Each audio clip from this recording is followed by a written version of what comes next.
So the Knicks showing out in game one of the second round. Jalen Brunson, 27 points, ties the most he's had in the first half all season. And the Knicks shoot at 65% from the half, actually higher than they shot in the first half when they scored 83 against the Hawks, just picking up right where they left off. Here's the game you can trust, presented by American Express. He was 10 for 14, scored the last 11 points, by the way, of that first half.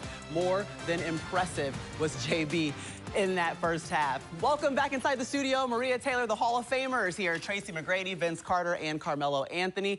Let's just start with JB, because the stars were going to show up.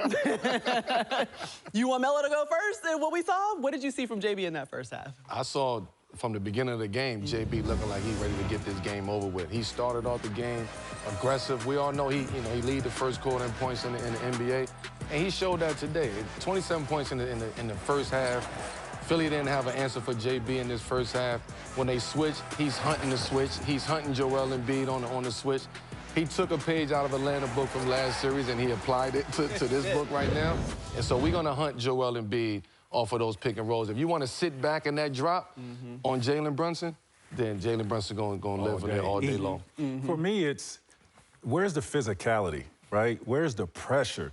He was getting everything and anything he wanted. And it's not, and on the Philadelphia side, on the offensive side, it's not like they played bad, because they had 4 guys in double figures.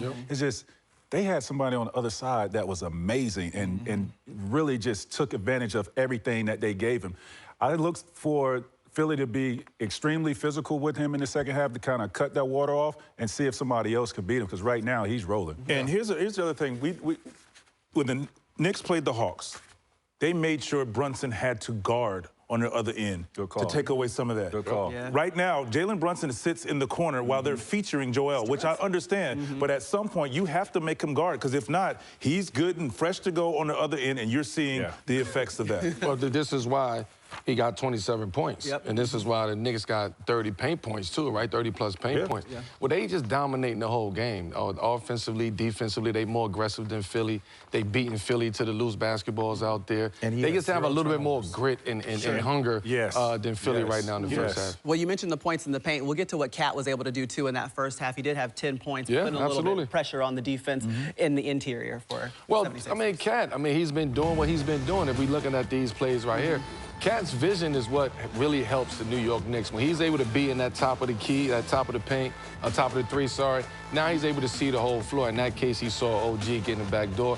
And this is Golden State offense right here. You just set the up screen, and one guy cut to the basket, one guy pops. So we're going to play that little two-man game on here.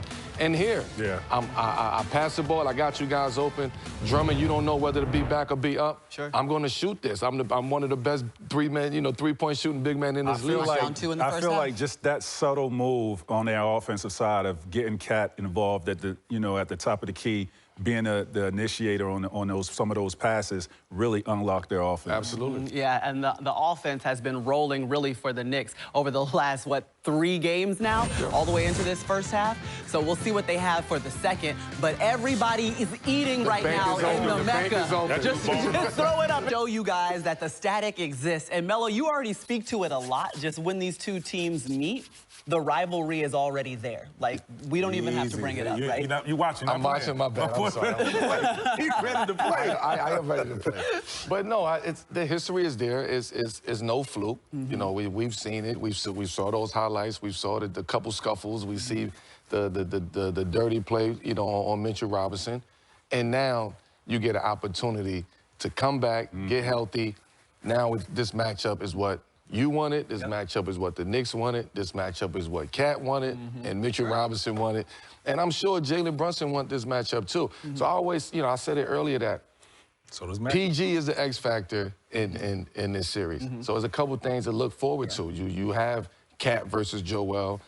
You have Mitchell Robinson versus Joel. You also have Mike Brown versus Nick Nurse too, right? Who's going to make the moves when those moves need to be made, right? When it's Game 4 and we know what each other's going to do, who's going to make the right move to make us better and get that win and win this series? I got a question for y'all, and this is pertaining to something that was said after they beat the Boston Celtics. Do you think this will have any impact on this series what Jaylen Brown said about Joel Embiid with the flopping? You think the NBA or in the referees would take heed to any of that? Absolutely, because they're in New York, so they'll be there to see it. Yeah, I mean, I'm sure they paid attention to that. They was probably watching, you know, the Boston series with the Sixers. So it's going to be a lot of, you know, eyes on that type of play. Can I ask you, I want you guys to focus in. I want us to really hone in on the stars here. Yes. You're Tyrese Maxey. Yes. You're coming into the Garden. Last time you faced these guys, you lost in 6 games, but he was averaging about 29 points per game, so he balled out.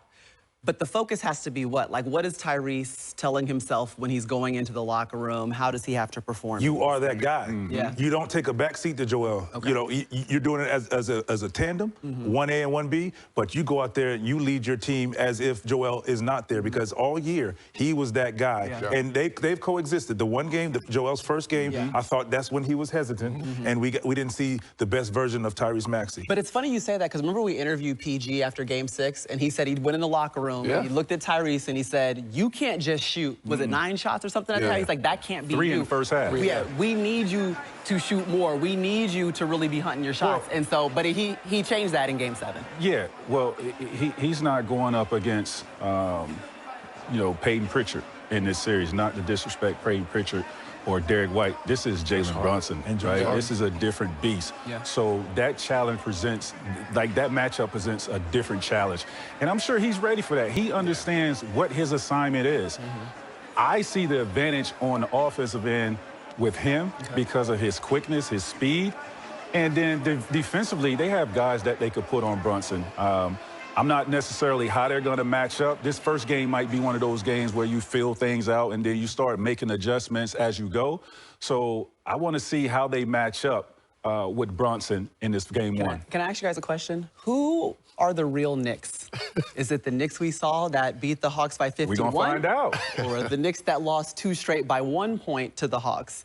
Like, what do we believe in more based on what we've seen so far this postseason? So that's been a question, too, the inconsistencies of the New York Knicks. We've seen them against Atlanta give away games and just fold at the end of games.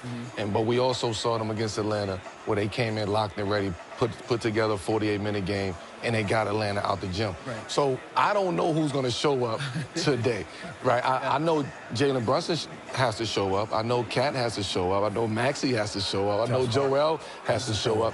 And also, Mikal has to show up. There's no more. We can't have 2-3 games where he's just in his own mind and trying to figure it out. Mikal have to come to play this series because Philly got dogs over there, and they're going to challenge Mikal over there. And say this, it's not just Mikal showing up to be, you know, impactful offensively.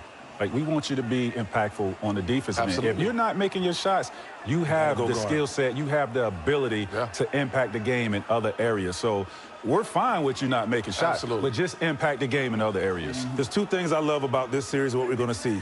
After the Sixers beat the Celtics, Joel came over there, dapped everybody up. He came to you and said, what? I'll see you at the Garden. You know, and I love that. Now, I read a quick blurt from Cat, and in the interview, he said, hey, y'all don't sell your tickets. Y'all need to come there to be there. And I love it. He's telling the fans, no, you need to come see this. BC, it's static. It's static. I love it. There's nothing but love between New York and Philly, but right now, between this little rectangle, it goes down to you're a basketball fan. This is it. Basketball fan. Yes. This matchup is what you want. Get closer to the camera so you can tell. Yeah, get a little bit closer to the camera. I don't think they can see you. NBC family. You are a basketball fan, right? NBA playoffs are back. The second round is about to start. We're talking about the New York Knicks and the Philadelphia 76ers. And where we at? We're going to be in the Garden, baby. That's right. That's right. The Mecca of basketball.